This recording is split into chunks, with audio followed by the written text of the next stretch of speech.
Today we are making Jamun Shots. For that we need jamun, sugar and some water and a pinch of salt. So let's begin. After adding the jamuns, add the sugar, 1 teaspoon sugar. Then goes in some salt. Then add some water. This much is enough. And blend it until it is smooth consistency.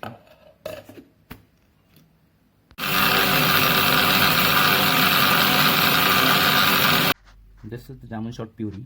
Now I'll pour it into a shot glasses and serve it chilled.